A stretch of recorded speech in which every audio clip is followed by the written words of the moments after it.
There is a secret that most pro athletes, elite CEOs, and high performers all know.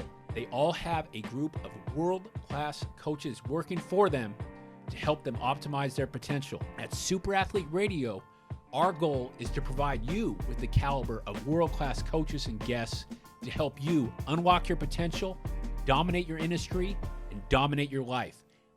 And really excited to bring on physical therapist and sports scientist for basketball at the University of Miami, Tommy Otley, to SuperAthlete Radio today. Tommy, how are you? I'm doing well, Chase. Thanks for having me. It's awesome to be here with you. Excited to get a chance to chat.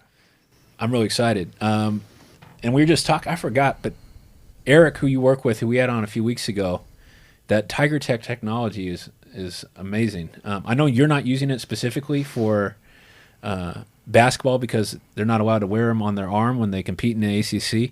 But could you talk a little bit about what you noticed about that and the ability to recognize internal load of what's going on in our body, which I think is wild. Yeah, absolutely. Yeah, he's done some great stuff over there with Tiger Tech, and they've been able to build it into their culture too as a team. So what they do is the guys wear it on their arm. It's a little heart rate type sensor, has an EKG, some ability to detect HRV, their heart rate.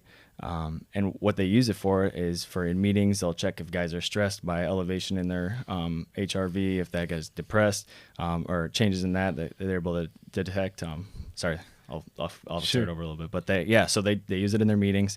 They're able to see if guys are getting a little bit more stressed when they're watching plays and really kind of hone in their approach on how this guy needs to learn and how he's going to take in information and act on it. So change, whether it's written information they're going to give that guy, is he going to watch film instead of read it in his playbook, or what is the best approach for getting that information to him that's a way that he can adapt it, isn't going to get stressed in the learning process from it. And they're also able to use it when they're traveling, when they're on the road and the guys are driving to the game. Are those guys getting stressed, and is there a way to kind of intervene on their approach to help them have the best opportunity success when they get to the field?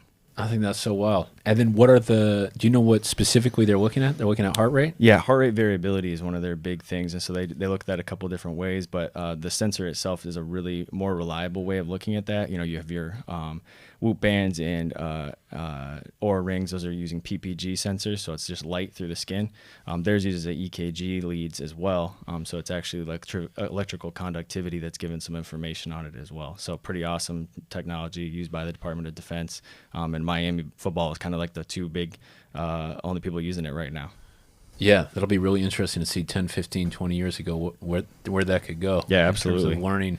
Yeah, absolutely. Learning and not only on the human physical performance side, but also on the tactical performance side. How are these guys gaining information? How are they understanding it and processing it and able to collect? You know, it's hard to collect information on how we respond to things. It's easy to record outputs. So how high you jump, how fast you run, those are easy things. But how your body's physically responding to it is a lot harder in a whole different area. That's kind of the internal load area, our systemic response, our physiological response to things, a lot more challenging to collect information on than the outputs or the external workload that we do. And then in terms of whether or not I am processing this information well and clearly, they're looking at HRV. So if HRV is dropping, then potentially they're not learning well. That's my understanding. We don't use it again with basketball, so I don't want to overspeak for how Eric's doing stuff. But yeah. So like if it's you want a high heart rate variability, right? Demonstrates some balance between the autonomic nervous system, right? So you have your fight or flight response, right? And then you have more of the rest or just digest response, right? And so that balance and interplay back and forth is that higher heart rate variability. It's the difference between beats, not your heart rate, but your heart rate variability. So having that change it shows a good balance between the rest and digest, and then the fight or flight response, right? So if you have someone who is kind of always in that high environment, that can burn on them, right? Like you guys get guys that get burnt out and stuff, right? So then they can get stuck, and you have a lot less variability in terms of those beat to beat transitions in the heart rate. That's awesome. Well, you passed the quiz, even though you're not working with them. Yeah, right. So now we're going to get officially started on the podcast. Let's go. We have shots. No joke ginger. We're going to get you fucked up, Tommy. Cheers. Welcome to Super Athlete Radio. Health, wealth, love, and happiness. Let's go. No joke, ginger. Okay, and you were at Duke before you came to Miami. I was, yeah. Coach K's last year. Amazing. Is there anything that stood out to you in terms of how that program was run that made it so special within there? Yeah, absolutely. I mean, legendary coach and a great staff that surrounded them, and Duke does a great job of building a culture, right? And so having their culture and their values that they hold tightly to, I think Coach K did a great job of emulating that, right, to his players and to his staff. Two, I think there's a high expectation of everyone to uphold them, right? And I think as you have a culture of success, not that it's easier to maintain it, but you have history to draw on, right? You have guys that are constantly coming around the program, people who have gone on to the next steps into the league, right, that are coming back daily, and you see them around, right? I think all of that builds that culture of success.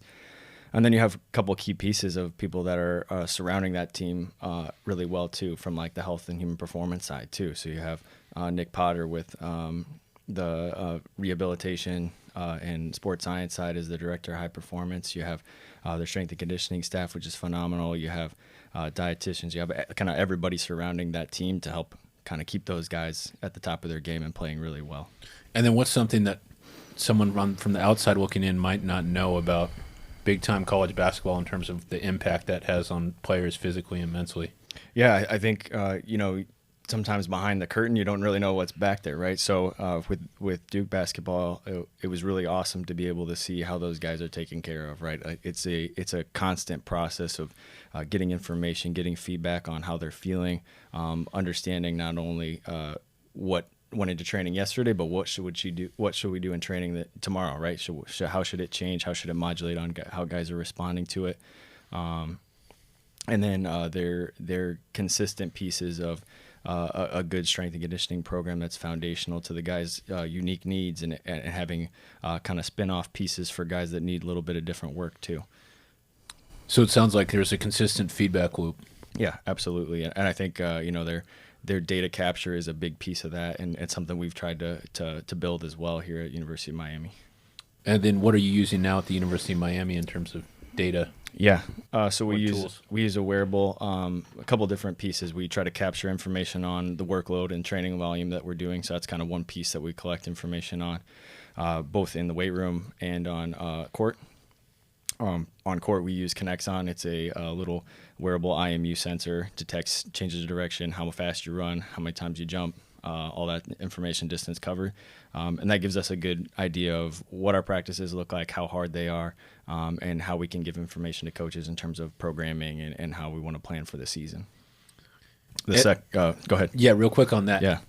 Specifically with jumping, is there a direct translation of like the more jumps then the more wear and tear it's going to have on the body, or is it different with different players? Yeah, that's a great question. So we try to gauge our jumps in terms of what they are, right? There's a big difference, and I think most people would agree, the big difference between just sitting there taking a couple little bitty jumpers, right, and guys dunking all day, right? So we try to gauge and split those jumps into very high and high volume jumps or high intensity jumps. Those are based on their max jump height, and jumps that are just low, right?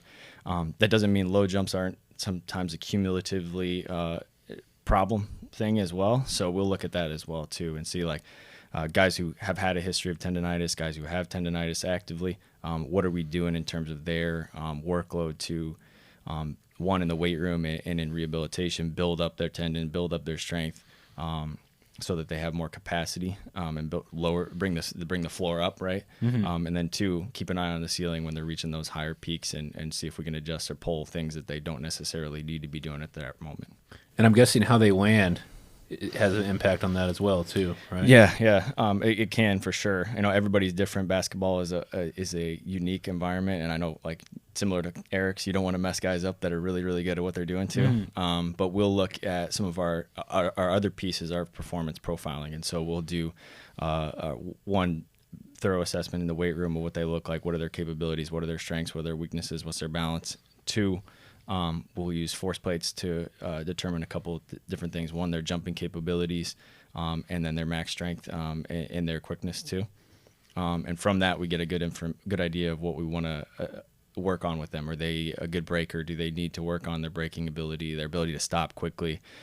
Is there a big asymmetry, a guy who's coming off an injury or came into us, or a girl has come into us with an injury? Is there something we need to address before we get into things that could help them down the road have better success and less likelihood of that kind of popping up as an issue again? And then what specific muscles are potentially getting overworked from playing basketball all day? Because, again, there's a lot of adults who play basketball competitively, and then that's like the only thing they do.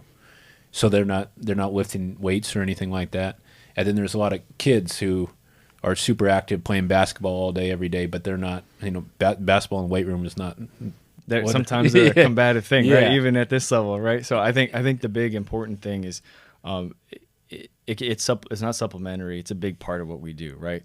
And basketball season is a war of attrition. You start the season strong, and you're going to get smaller, you're going to get lighter as the season goes on. And so when we're planning for the season over the summer, we're working on a real balanced program with the strength and conditioning staff, but then two, try to highlight areas where somebody might have a deficit, right?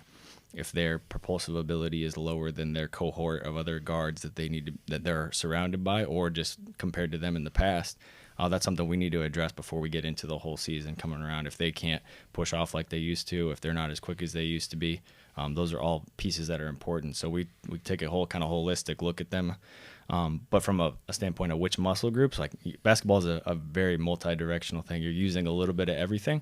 But having a good base of strength with your typical movements really helps initially lay that groundwork. So as you're working maybe a high school athlete or something, get good at lifts early, right? Build a good strength base. And as you get into the college world, you're going to do a lot better as you get into that. Now, when you get into the college world, and even in that, it's a multi-planar movement. It's not just your forward and backward movements, right? So looking into multi-directional movements, movement proficiency, and ability to move in multiple planes is really important too. With our strength coach, we try to mimic basketball movements. Now, not every strength exercise needs to mimic basketball movements, but it's really nice to be able to build in some volumetric training and some strength base. Working into a movement that looks like a crossover, right? Or something that kind of puts them in the positions where they're going to be loaded and have high forces. And what would that look like? Yeah, so we'll work a lot of multi-planar lunge work. That's what in a lot of movements that you would think like, oh, that looks just like what a basketball move would be. Or we even look like pull up tape and show the guy, hey, you move in this plane and position all the time. This is a position we're loading you in, right? And so our strength coach, Brandon Kuhn, with men's basketball does a phenomenal job at that, and kind of planning that and piecing that all together.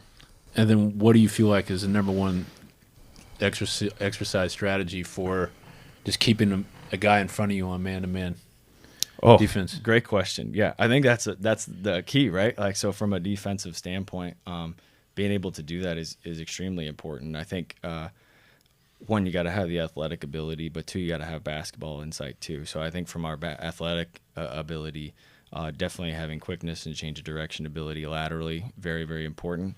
But I think you can be quick. There's a big difference between change of direction ability and true agility, right? Mm-hmm. I don't know if you're super familiar, but like if you can be as fast as you want side to side, but if you don't know when the other person's going to move side to side, it don't matter, right? Mm-hmm. And so that comes with knowledge of the game, and that inherent ability of understanding where someone else is going and how to move them and not let them move you. And that's something that's really cool to in the team setting. You get to see all these different pieces come together. Some of it is developed in the weight room, some of it's developed in other places.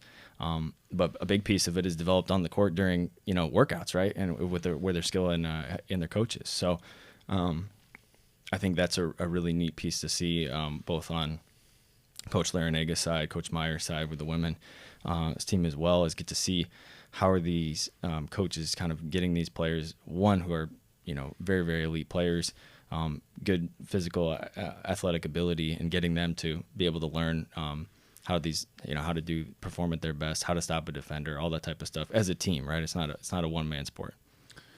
And then just to put a bow on this topic with basketball usage, playing ball, and then strength training, we had a Olympic high jumper enter into one of our higher higher end programs a couple months ago. Yeah. And as she entered in, she found out like right after that she had to have surgery for a partially torn soleus.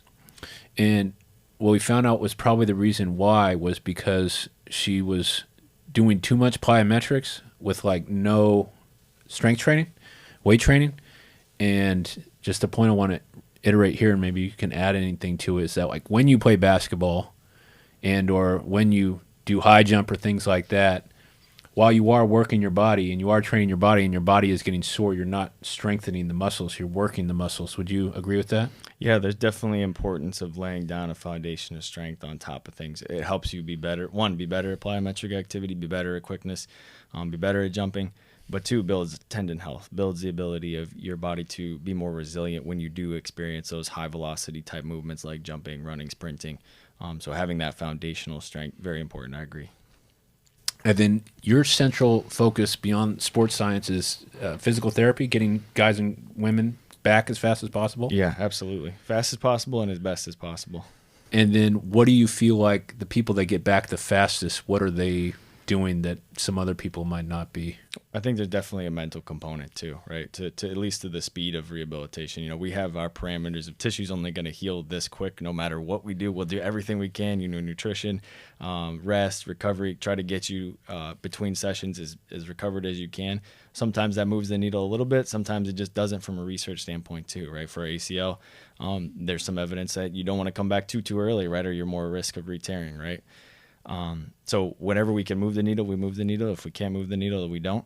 But the people who do the best and move the fastest through, there's definitely a level of determination, some grit that you notice in them in terms of their approach. Doesn't mean they're not going to break down time to time, but they're the first people to jump back up, get back in the driver's seat, and start pushing forward again. They're doing all the little things that you ask them to do, I'm guessing. Absolutely, yeah. And sometimes there's a fight. Sometimes there's questions about it, right? And questions are good. That helps them build an understanding of what's going on. It's something that I think I view as one of the most important parts of my job is helping them understand what's going on. It's sometimes a very new process, the first time they've had a big time loss period from their sport. Something that takes away some of their identity too. So being able to connect with them, identify what their goals are, and then help build that in. And I think really bring the team around them helps them feel like, wow, I'm not distant from the team. I'm still a part of the team. You know, I'm not acting in the role that I want to act in right now, but I can still contribute. I'm still growing. I'm still developing. And it takes a lot of pieces of that for it to be done successfully. And then Miami had the men's team. I think the women did too, but had great seasons last year, correct? Yeah, phenomenal seasons last year. Men's team made it to the Final Four, women's team Elite Eight for the first time in program history for both teams. And then do you have anything, what distinctly maybe outside physical attributes did you notice about those teams, those players that set them up to be so successful in the tournament? Yeah, definitely. I think, we had a great pieces on the men's side, a lot of connection, a lot of leadership, I'd say, in the locker room too, and a lot of ability to bounce back when times were hard. So I think that was a real strength to the program last year. One of the real special things I remember, we had our first fall practice, and Coach L, he always has a quote of the day on our practice plan, and the quote of the day was "Begin with the end in mind." And so he's talking about, all right, where do we see this season going? And the guys all and he collectively were like, we're going to be ACC champs. And so it was cool that year to end the season, regular season champs, and see that kind of start to finish. And everything it took in between to get to that moment. And I think on the men's side, they do a lot of really cool stuff in terms of program values. They have 10 commitments, 5 offensive, 5 defensive commitments that they recite every day that are really, really important to them. And so building that culture that Coach L is able to do. And Coach Meyer has a very similar approach too. And so they both but unique to the women's team, and what they need. And I think both their approaches fit their teams really well, fit their style really well, and fit their the kids that they recruit too. But that whole ability of seeing the end before you get there, and striving for it and building towards it, I think was really something really special to be a part of. And then, how do I pronounce the coach's last name? Larinaga for the men's time, and then Coach Katie Meyer. And Larinaga's been around forever. What makes him unique? Yeah, unique. He's a great future Hall of Fame coach for sure. He done very well, had success in the past, previous Final Four before coming to Miami, and then really built Miami basketball. Miami basketball wasn't a huge on the map thing until recently even, but I would say his culture and consistently developing great relationships with the players, his ability to collectively pull from the staff. He's a very special leader, really different type of coach to be a part of, a real motivational person. Why do you say that? Those things, special type of leader, different type of coach. Yeah, what comes to mind? Well, he's special in practice. Like I've never seen a coach so positive and emphasize the positive so much. It's something that's really, really unique. You've always heard of prior to working in high level athletics that it's always going to be that high energy, in your face, yelling at you type person. And all of our coaches need to be that at times. But his ability to just connect with players, his ability to lead from a different type of seat is something that's I think it's just unique to be a part of a program like that. And did you ever see Coach K get super pissed? Oh yeah. Yeah, definitely. He did different energy, right? Different coach, different culture. So even in his very last fiery. year, even in his last year, definitely not as high octane as as he used to be. I think. I've heard from hearing stories and stuff, but I think I definitely got to see his the Coach K come out and the energy that he brought into that. I think part of it, that last season meant a lot to that team and that and Duke as a whole. So I think getting to see that. And that energy come out is something that's you're like, whoa, I've been waiting to see this. Yeah. I read a great book on him. It came out last year. I think it was by Ian O'Connor. Mm-hmm. And man, it's just the funniest stories in there in terms of like he would say he would strategically get pissed, but it just seems like he could. I mean, he comes from Bobby Knight, right? Mm-hmm. And they had a kind of a tumultuous relationship. But man, he has the funniest story in there where he was screaming at the players, and then he saw this garbage can, so he wanted to tip it over. And he couldn't tip it over because it was so heavy. And then finally he tipped it over and like one little water bottle rolled out. But he's intense. He is. And even in the last year, he was intense. Yeah. But also very, very has a great connection with his players too. That was a special team to be a part of. Paulo Banchero, getting to see those guys play is just phenomenal. Great athletes. But they. He respects his players and they respect him, and that's something I think is really, really special. Even in that environment where you have a lot of energy, a lot of emotion, still holding respect of your players and them respecting you is something I think is extremely important in that high intense environment. And then with the role that you play at Duke and then at the University of Miami, in terms of like day to day, what do you think about it that like causes uncertainty for you? Are you making sure that you're getting this right? Like what's kind of rolling through your mind in terms of the role that you have and making sure that you're doing it correctly? Yeah. I think at Duke it was nice to have people above you to learn under, right? So I work with their director of high performance and then with other teams at Duke as well, kind of with their staffs and support and getting to learn and grow. But then here at Miami, it's a little bit more weight in terms of making sure everything goes well and everything goes smoothly. So I think from the rehabilitation side, it's always checking yourself in terms of, are we hitting the goals that we want to set? Are we including everybody on the team and not missing any pieces for this athlete? That's something we got to always take a step back, take a bird's eye view at, and make sure that we're not just putting the cart before the horse, doing things we're not ready for yet. But two, making sure we're also including, the skill coaches immediately as soon as they can be included working out a player. We're not delaying that, just being like, oh, they're ready, but we were holding back a little bit too. So something that we do is we write out the programming, and then everybody's included on that. We meet daily in terms of our team's approach for that player. Mm-hmm. During our practice plan meeting, we give updates onto the coaching staff. Hey, this person's going to be in for this, out for this. And as they're building back into their practice activity, I think that's one of the key components where we're always taking another look at it, trying to change directions in terms of how we're viewing the problem, getting them back. It's not a problem, but it's an opportunity. And so figuring out the best solution for getting them back into team activity, while making sure they can move well. They have a good understanding of the plays that they're getting into. A lot of times when a player is getting back, we consider the physical aspect. All right, you're strong enough. you've passed your return to play testing, or you're able to, output good ability on force plates. That's all great. But then they have to go back and learn how to do their sport again. And they may have been out for an extended period of time. And so how do we build that skill step by step in? And sometimes the best person to do that is one of the coaches. And so incorporating them in the rehabilitation process is really, really important for us. And then what are some things you do to build relationship with the athletes so they get buy-in from you? Yeah. Well, you get buy-in from them. One, we have a great time. We try to make it as engaging and fun as possible. It's one of the most sucky times of your life, when you get out and you can't play for extended period of time. And so that's awesome. Yeah, try to make it fun. We have a great time. We try to, for the most part, try to work while the team's working. That's something that's been a big part of the culture of our women's team for sure, is like when the team's working, you're working too. And so it gives everybody a vision of we're working together. You didn't finish rehab and now you're sitting on the sidelines. You're part of the team. You get to work. You're not an observer. You're an active member of the team. And so that's something top down I think has really been a positive impact on the players. Two, always setting what the goal is and what's the next step. So it's not like we're working blindly and the athletes just coming in daily and understanding what they have an idea of where the target is.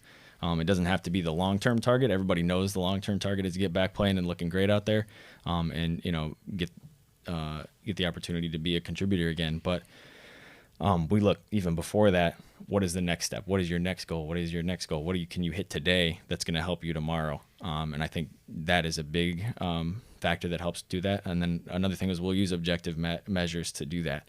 So we want to see this on this testing. We want to see you hit this on your biodex strength test for your knee. We want to see you hit this on your force plates.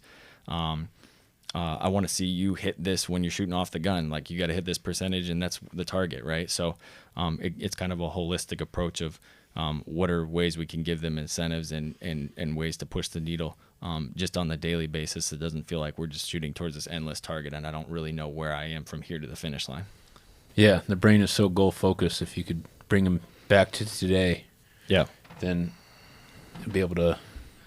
Yeah, that's tough. But man, if you can, do you have any specific stories that have just been really fun or inspiring in terms of people getting injured and coming back? Yeah, definitely. We have had a couple instances for sure. One of them, strength was coming slowly. Like strength, weight room is not, like you said, not always the ideal favorite thing for a basketball player to do. And somebody who doesn't love the weight room, doesn't love lifting, it can be a challenge, especially when you got to come back from an injury. So I think one of the instances we were having a athlete biodex test, which is a knee strength assessment that we use a lot of times after ACL rehab. It's isokinetic test. It lets you understand the ability for the quad and hamstrings to output force at different velocities, different speeds, but it's kind of one of the gold standard tests for getting an athlete back to play. And we incorporated the coach into that. We said, hey, we're at this, and that was a good way to kind of get the athlete motivated, one, and then have like a cheering squad on the side too. And so having coach call him afterwards, hey, great job on this. I see what you're doing. I see your work. Is something I think that really helps athletes who maybe really came here for the relationship with coach, right? Mm-hmm. To be able to be like, oh, they're checked into me, even though I'm not currently active on the team. So I think that was a real special thing to see, and just be like super excited after, making even a little bit of progress, because they know coach is going to call them right after that and just be like, hey, keep working, keep going. Other instances, I think for me, always special when you see an athlete get back on the court the first time, even if it doesn't look great and it's kind of a little bit clunky at first, but it's just something special. I think that's something I really try to do with a couple of our athletes is we video a lot throughout the process. One, for me, because it helps me see what is your joint angle when you're moving in this kind of plane. How do you look when you're doing a squat? How do you look when you're lunging? How do you look when you're doing a lateral slide? But then the best thing to do is look back at that and show the athlete, look what you look like 2 weeks ago. All right, look what you look like now. Look, do you see the difference? And they, boom, something clicks in their head, and they're like, wow, I don't look like the same person I look like a couple weeks ago. And so I think video and visual ability to show an athlete what they look like before. And not everybody is visual in terms of how they take information, but a lot of our players are. That's what makes them really, really good. And so being able to show them changes over time visually, I think, is something that really, really connects with them. Yeah. And then what specifically do you guys do to help guys get lower? I know if they have such long levers. Oh yeah, Low man, in a lot of sports, low man wins. Is Yeah. there anything specifically you guys do that help with that? yeah. So Hip mobility, maybe? yeah, Is one? definitely. So you got to have motion first. If you don't have hip mobility to do it, you're not going to get there because you don't have the motion to get there. But then strength in a low base is important too. And so during our preseason training, we'll do a lot of work in those kind of positions.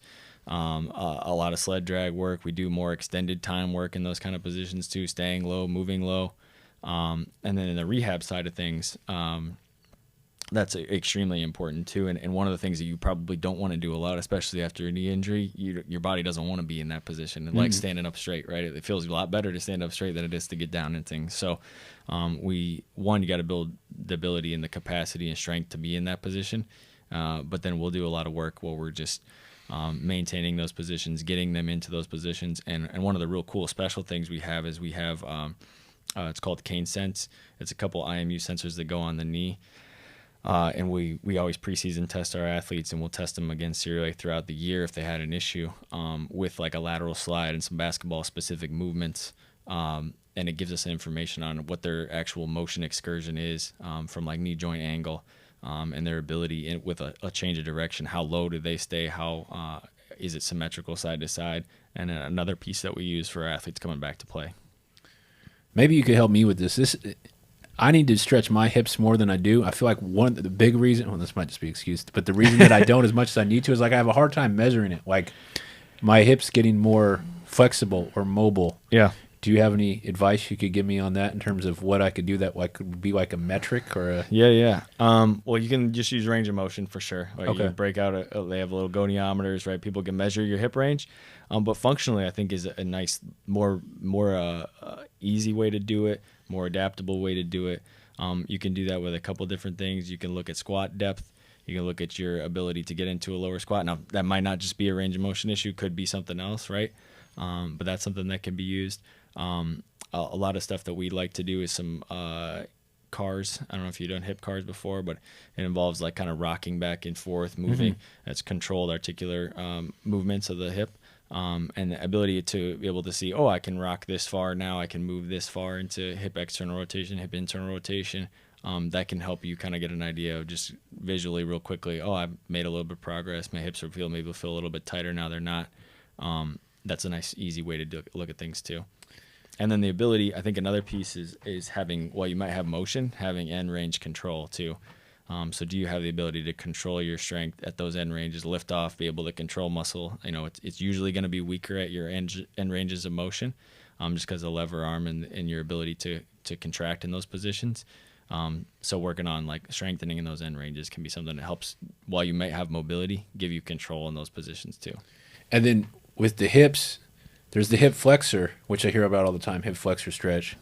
But then in my work, when I was doing track, a big thing was the hip extensor that you wanted to strengthen because that helped get your foot back in front of you so you could take the next stride.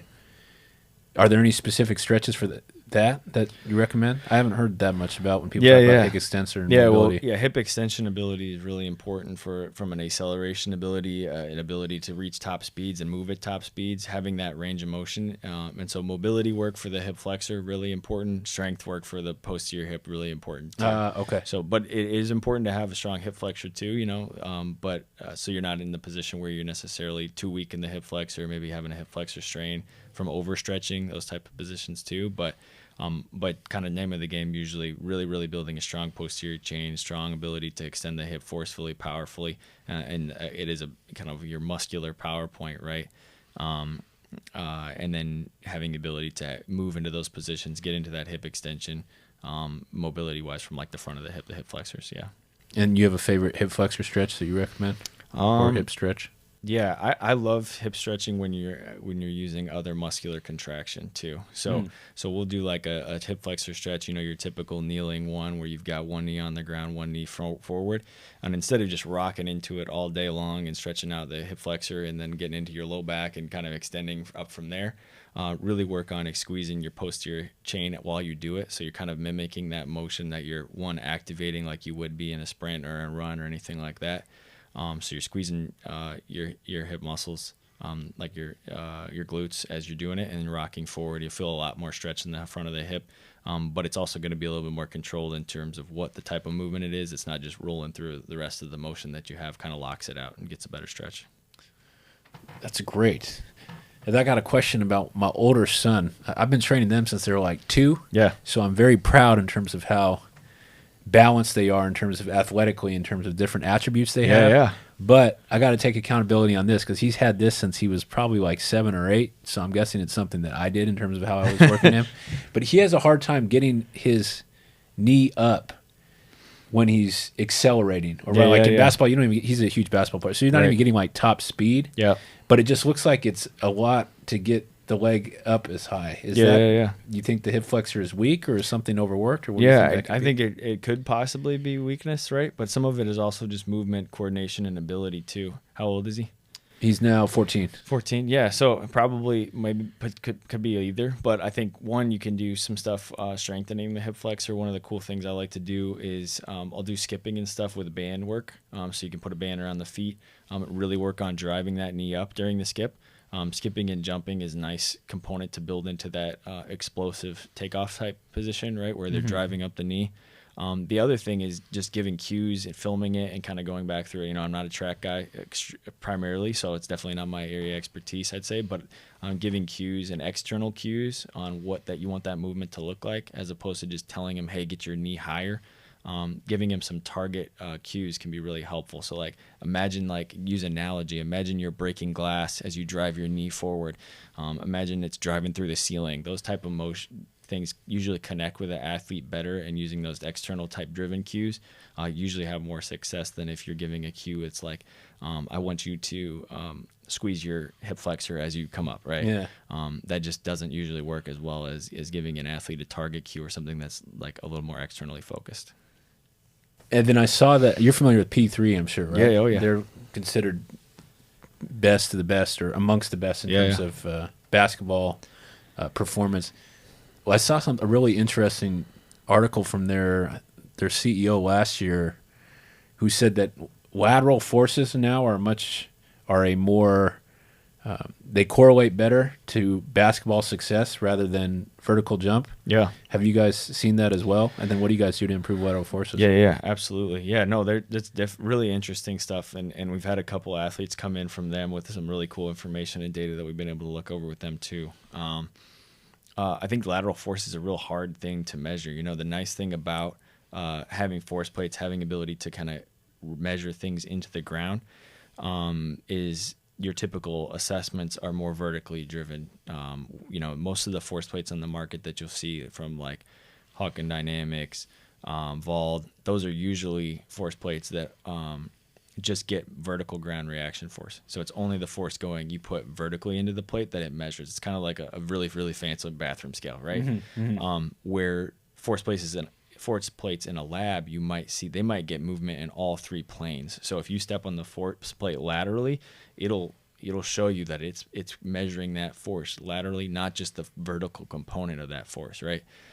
So if you have the tech to do that and really, really great ability to measure in those, now most of the force is still going to be vertical, just because of how you hit the ground and you're coming from top down too. But it is really cool that if you have the opportunity to look at those forces in multiplanar movements, and have force plates with that type of technology, a lot more expensive, a lot less portable, usually in the lab setting. But those are really cool to look at. From us measuring lateral, we do some bounding and hopping type stuff laterally and measure. I wouldn't say it's the best yet. I think it's really cool kind of seeing some of the research that they're doing and stuff they're coming out with.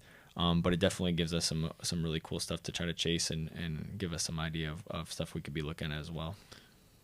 Yeah, it seems like they do a ton of ice skaters, and that's what are they measuring with those plates? Yeah. I think you do like a lateral bound type movements and stuff. Yeah, that's kind of what we've explored and played with a little bit. It's a little bit harder when you don't have them built into the ground always too, because you don't have somebody just turn their ankle because they missed the plate. You know, plates are about this big, so giving an idea of where they're going to land and giving them a target versus maximally pushing off too. So we've played with a couple different ways to do it. Hawken's got a couple tests that you can do and play with stuff too, and another you can also just free run and kind of play around with the plates too. But But yeah, I think vertical ability or lateral ability is something that's extremely important in the process, and a big part of how we train. But it's cool to build in ways to assess that too, and I think really, really important. Okay, let's switch gears a little bit here. Let's say you have a mid-30s like business professional that comes to you and says, "Hey, I want to get the strongest, leanest, most jacked I've ever been," and you have access to all the tools that you have now. Yeah. And then you say, "Hey, how committed are you to doing this?" And he says 10 out of 10. What are some of the tools that you would use to monitor and get him on his way? Yeah, no, I think that's great. I wish we had that even with athletes, right? Like you have a limited amount of time with people, right? And sometimes, pull different things pulling them in different directions. But yeah, you say you had the perfect world, somebody interested in all this stuff. There's a lot of things you could do. I think one, you got to narrow those goals, figure out what exactly is that mean to them. What does strong mean to them? Does it mean faster? Does it mean explosive? Does it mean, putting on a lot of muscle, right? I think that is one of the big things, and that'll really direct you a little bit more in terms of what tools you can use, right? Say it's an athlete who wants to get more explosive, or a business professional wants to get more explosive, more fast. Maybe they do some stuff. They're a weekend warrior, do a little bit on the weekends, right? And play ball, right? I think, one, you want to first identify what their training history has been in the past. Are they just starting from zero? Or we have a good training age on them first, building from there. And then from tools, I think you really have to see what they feel like they're good at. What do they need to? If they're somebody who does, hey, I'm already doing pretty good on the strength side, or I'm doing all right in this, but I'm not sleeping well, then it looks a whole different picture of, I feel like I get good rest and I'm pretty good, but I may not be doing the activity side of things, or the training side as well too. So I think those are two different routes I might have to go to. So knowing what you want, being specific. Knowing what you want, being specific, having the tech not be the solution, but a piece of how to get to the solution, I think is really important for us. Like, we never usually start with the tech. We always start with what is the performance problem, and then do we have tech here, or can we figure out a solution to how to answer it, involving tech or not involving tech, that helps us come to a good, happy solution that is the best way we can answer the problem. And these performance teams at like Duke or University of Miami, it's not the tech, but it's what are the different components problem. So there's the nutrition, there's the skill itself, there's the training, sleep and recovery. Is that something that's who communicates that to players? Yeah. I think it just depends on the setting, right? Okay. So for some teams, they're taking daily questionnaires from guys. Some teams use products like the Oura Ring or something where it's tracking the player's sleep, right? And that's a whole different question and component of getting people to do that, right? And be consistent and be reliable, because unreliable data is just as bad as no data, or even worse sometimes, because you start pulling off of stuff that's not real, right? Yeah. So I think that's kind of the challenge in all these, is you not only need data, you need good data, and then you have to have somebody or a team, really ideally a team of people who are looking together to find the best solution. Because even when you have some information that shows you, hey, so-and-so doesn't sleep well, all right, what do you do about it then? Why do you move forward with that information and make an impact? Because some things you can change, some things are a lot harder to change than just saying, hey, go to sleep earlier, right? That just doesn't work usually, right? So finding especially behavioral type solutions is a challenge, right? It's not just something that happens overnight. It's somebody's built habits, right, in terms of how they do things. So I think, when it gets into those type of situations, it's a lot different than, we're going to modify training load for tomorrow because we had a high week, right? Yeah. And then how do you look at like the Oura Ring? So like with us, we give our clients Oura Rings, and then what I've seen is the data is it's not that exact. So the way we kind of like to measure it is like, it seems like it's a really good tool of what's trending. Like the stuff that you're doing now and your scores are trending up, that's good. If they're trending down, then we need to make some adjustments. Yeah. How confident are you with the data that you see on that? Yeah. Our women's team has been doing that through a external company, Own It, and that's been kind of cool to see a little bit of what they do. We did some partnership with that in terms of more not necessarily data that we're going to look at entirely, because one, it's not probably going to be the most reliable, because I can't enforce you to put it on right before you go to sleep every night. And unless we get extreme amount of buy-in, and Eric talked about some of the guys at their program opt out. I'm not doing that, right? And some guys opt in, say, oh, this is really important to me. So if we have people that bought in, yes, it's been helpful. It's been really good. You have players that this is less of important to me. I'm not going to wear it. I'm not going to charge it. I gotta, it's on me. Everything in the facility, we do a very, very good job at. Very, very good job of clipping it, collecting it, having a high fidelity to the data. It is what it is. It's very accurate. It's very collected in a really accurate way. It's taken care of. It's cleaned. Then you have data that's on the player, right? And these type of solutions where people are wearing rings, other devices that they take out of the facility, it gets a lot bumpier. So some of the stuff we try to look at, like you said, more trends over time. How does things look over time? How are they using it? One, you can use a device to just give you information. One, you can use a device where you may be looking to make a change, and this device gives you information that helps you make that decision, right? So like, hey, I don't feel like I sleep well. I've been wearing the ring, and I realize that I don't go to bed that early anymore, right? So like that's something that's cool. So time of sleep is something we'll look at. HRV we'll look at just over time like that too. It's not as quick and easy to act off of like what Eric's working with football.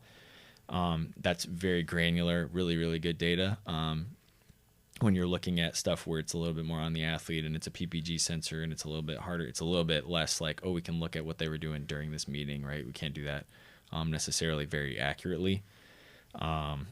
So I would say, yeah, I'd agree. Trend over time, looking at how you can change habits is the big thing too. So again, associating, when I do these things, I feel better, and I feel like I'm more prepared. And making habit changes, I think, is where those tools that you have, Apple Watches, Oura Ring, Whoop bands, those can be a helpful piece for you in terms of making habit changes. Another thing is tracking activity, right? So they're grossly good at that too, right? And so for just the everyday person who really wants to see, what am I doing? What am I wanting to build on? What are my activity goals? What do I want to do more of? It can be a nice way to plot that over time, see it, be interested in it, be engaged with it, and kind of interact with the information too. And in terms of, damn, I forgot I had something really good that I wanted to ask about that Oura Ring. Okay. And then how do you, here's where I was going to go. Thank you. Okay.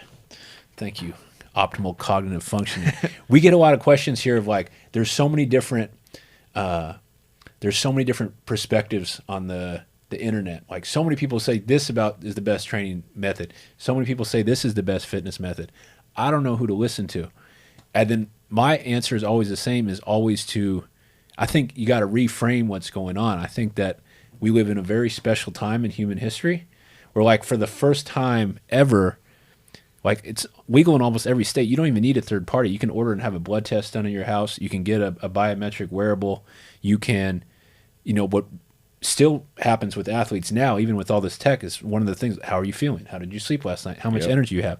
Is really, we have an opportunity to take advantage of all of these tools and this information to gain awareness on our body so we can really decide for ourselves on what really works best for us.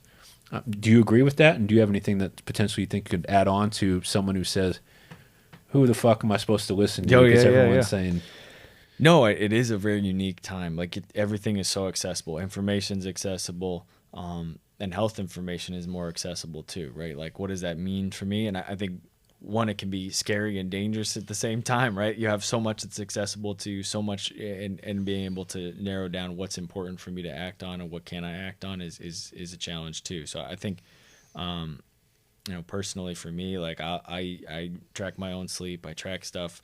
I have a newborn, not newborn now, but a couple months now, and so it's been a little bit of like, all right, I'm not going to wear the Oura Ring anymore. Yeah. It's just going to make me mad, right? Yeah. But I think there's definitely opportunity to have a little bit of performance optimization of your life as opposed to just framed just for the athlete too, right? So maybe you're just in a workplace and you want to be better at work, right? You want to be better at improving your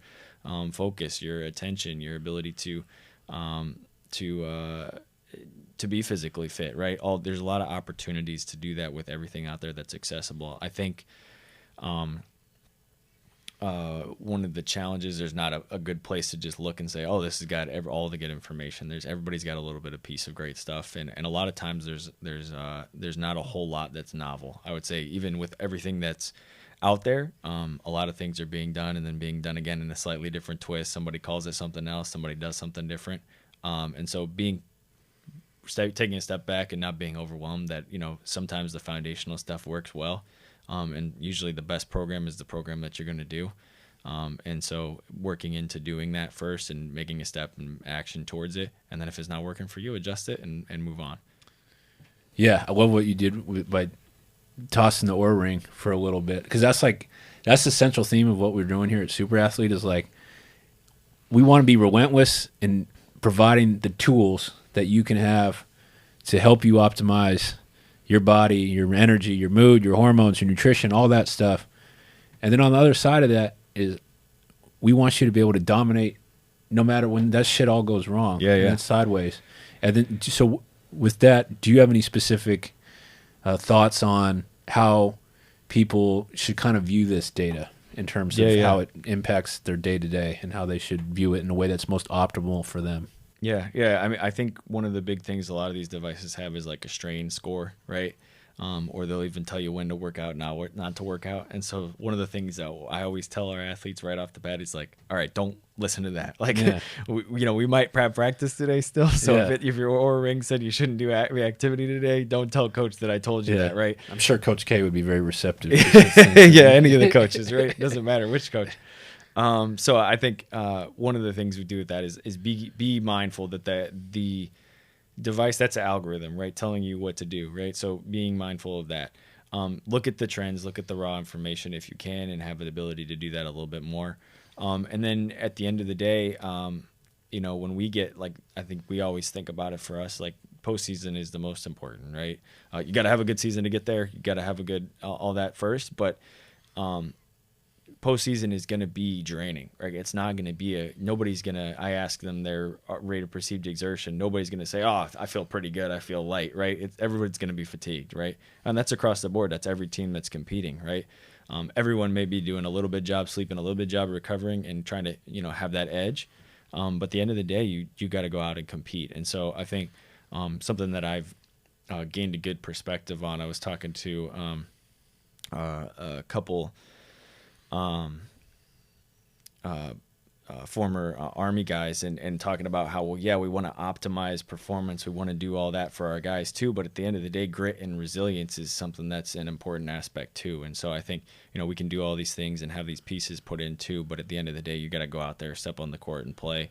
And having that resilience and ability to push through and fatigue and all that and play. You have your Jordan flu games. You have some of the best performances of history when guys don't feel good and their Oura ring probably told them they couldn't go out and play. So it's a balance of having those things and putting people in the best position, and then also building a good and strong mentality of this is the type of program we are. This is the type of people that we want to build too.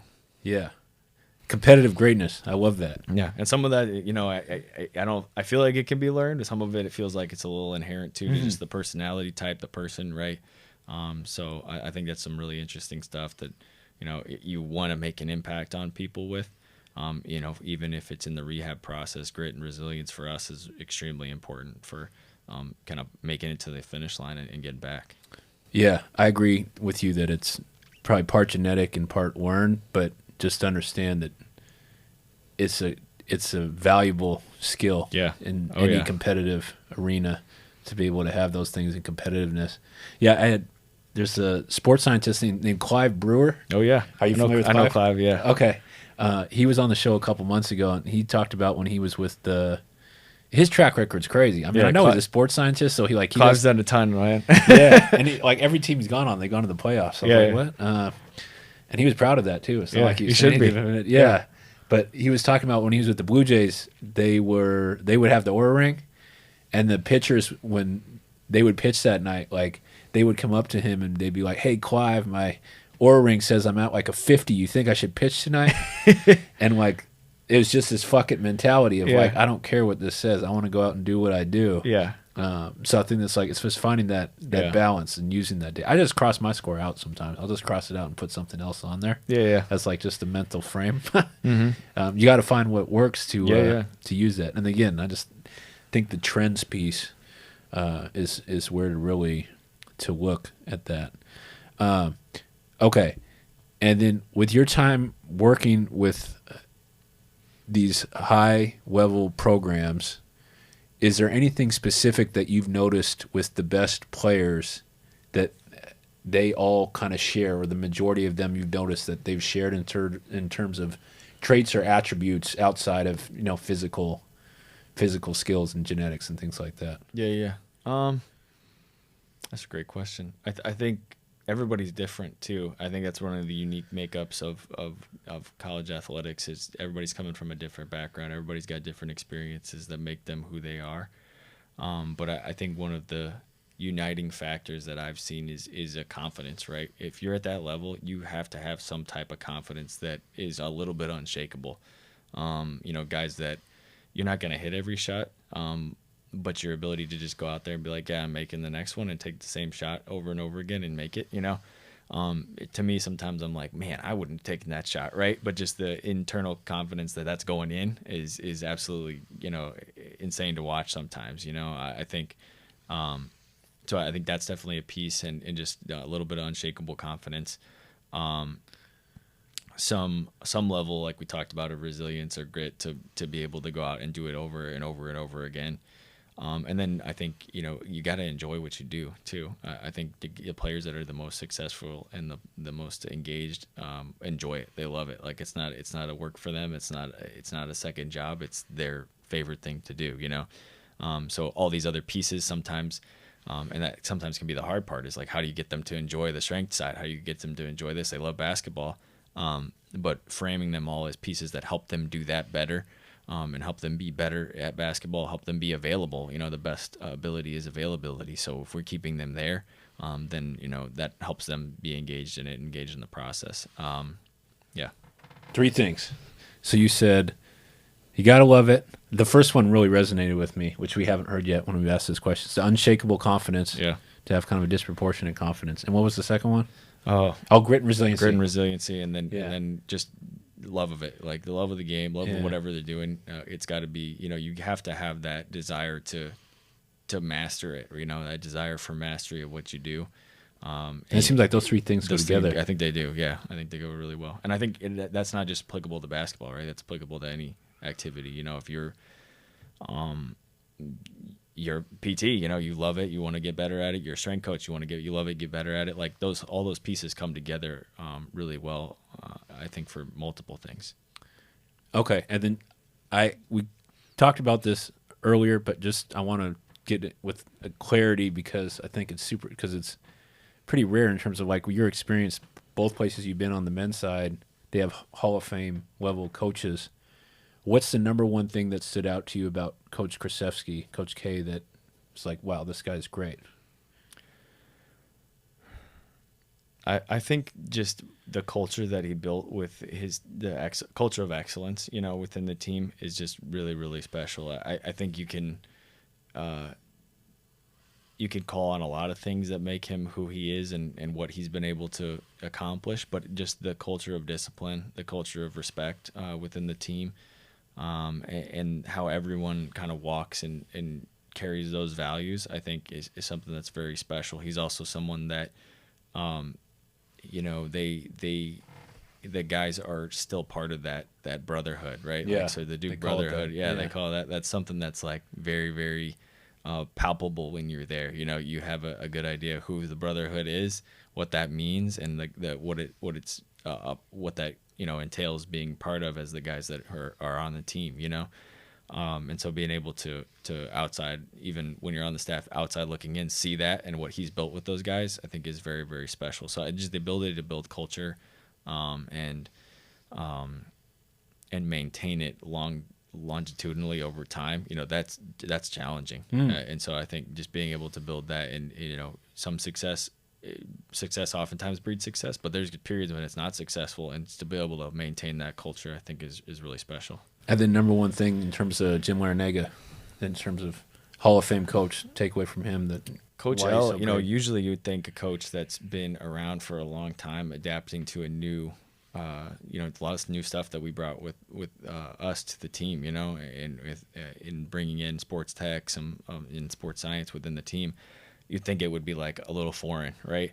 And not be, you know, interested in using a whole lot of, right? And so for me, like it surprised me at how innovative he is as a coach who's been in the game for a long time. You know, he's always looking for new solutions to answer problems, and he does a great job of finding and having a good basis foundation of what everyone's roles are on the team.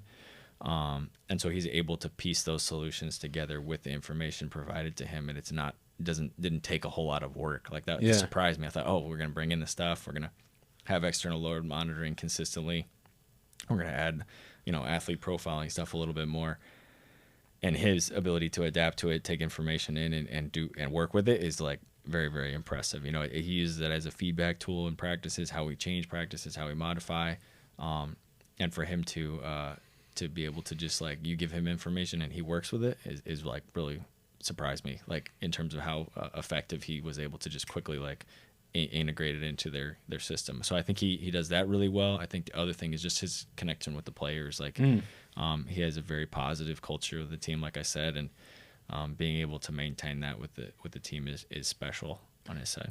Yeah, it reminds me of Nick Saban. Saban seemed like he was the same way in terms of being an old school coach, but just being completely open and adaptable about they've can used do to help that us. stuff well too. You know, Yeah. I've heard, you know, watched a couple things about him talking about how they integrated some of the wearable stuff in Alabama football too. And you know, it's cool to see coaches that have lived through generations of what the game looks like and how it's being how support staffs around the team are working with them, and it's cool to see them adapt, you know, quickly integrated into their style, integrated into how it works. But I think at the end of the day, he does a good job of integrating it into how it answers team questions too. So in those core values, so like within 3 of those 10 commitments I referenced, like 3 of them have the word run in them.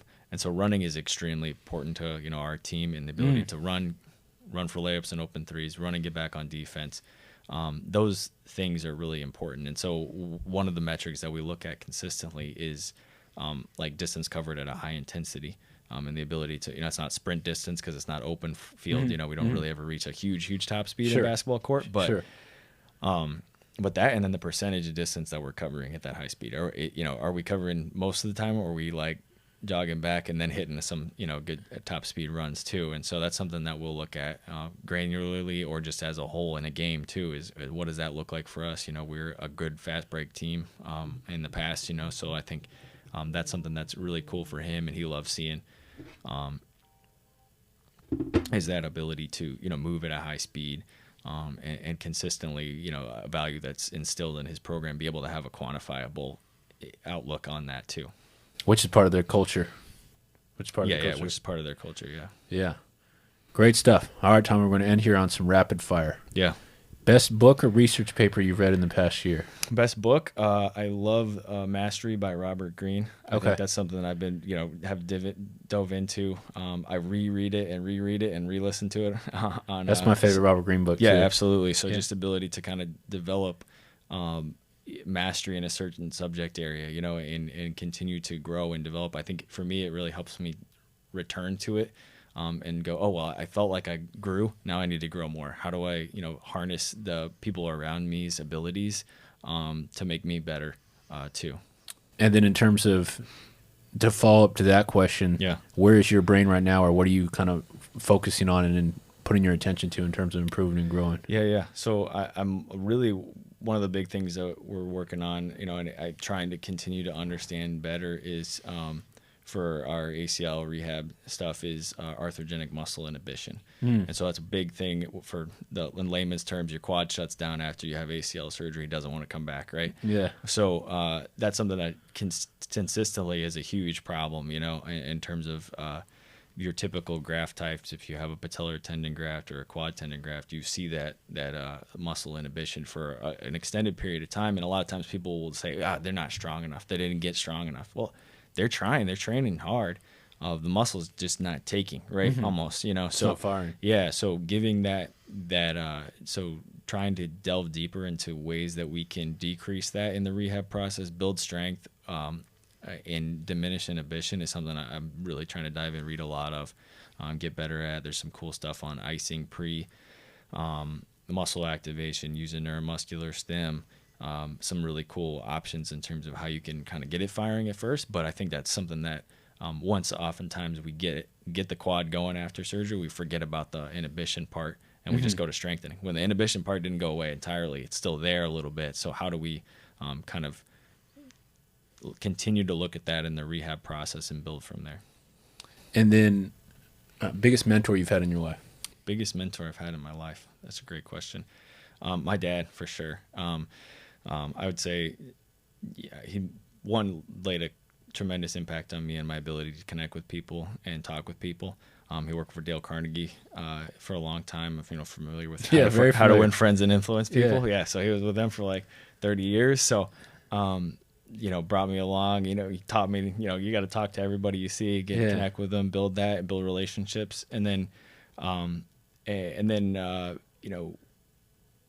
also instilled a lot of those Carnegie values in me in terms of what is the most important things that you do to connect with people, remembering people's names, how to do that, when to do it, why to do it, finding out what's important to them, creating win-win situations with people, in those types of ways to connect and build relationship, build it within an organization too. So I think, one, made an impact on me, obviously, is my dad, but two, like really just catapulted my ability to connect with people, try to grow personal and interpersonal relationships. And then Carnegie was pretty relentless about positivity and optimism as well, right? Yeah, very. So the culture works really well for me. I feel like it was like coming home a little bit, working with Coach L in terms of how he's built his culture within the team. He on the weekends, they don't read the 10 commitments from a basketball standpoint. They go over the 7 habits of highly effective people with Stephen Covey.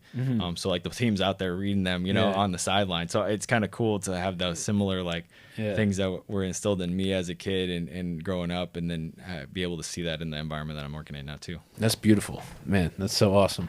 And then last question, biggest habit that you've added to your life that's had or taken away that's had the biggest impact in the past year? Yeah. Great question. Biggest habit, definitely phone usage. I think still chasing a better relationship with technology. Like I'm somebody who always wants, everybody, right? But I'm trying to read and learn, right? So almost constantly I'm like, oh, this is interesting. Read. So I'm reading all day long. But then learning how to shut that off is something that's been, sometimes I don't do it great every time, but it's definitely when I do it well, I do better. So before I go to bed, phones off, no screens, being present, being in relationship, everything at home. And then also just for sleep purposes too, I think I've done a whole lot better when I do put that away, despite even having a kid, right? I feel like, if I left the screens alone, I have to get up a couple times, a lot better still than if I'm like, oh, I got up, now I'm going to read for a couple of, 30 minutes, an hour, 2 hours go by, oh, shoot, losing sleep. So I think that has been a big impact on sleep, is learning when to shut off and learn when to put things away. And then just, set goals for tomorrow. So I'll write down, hey, these are the 3 things I looked at that I want to read tomorrow. I'll see them in the morning. I'll do that, and being able to shut things off a little bit. That's a skill. Yeah. That's a super skill. It doesn't always go well. Yeah. Tommy, appreciate you. And then best places for people to connect with you on social media. Yeah, I'm on Instagram, Tommy_Otley_DPT. Same on X. LinkedIn, I think, is the same too. So anywhere like that, there should be other contact. And then always looking up on University of Miami website's got my email and everything there too. Awesome. Tommy, thank you so much for coming on SuperAthlete Radio. Radio. Appreciate it.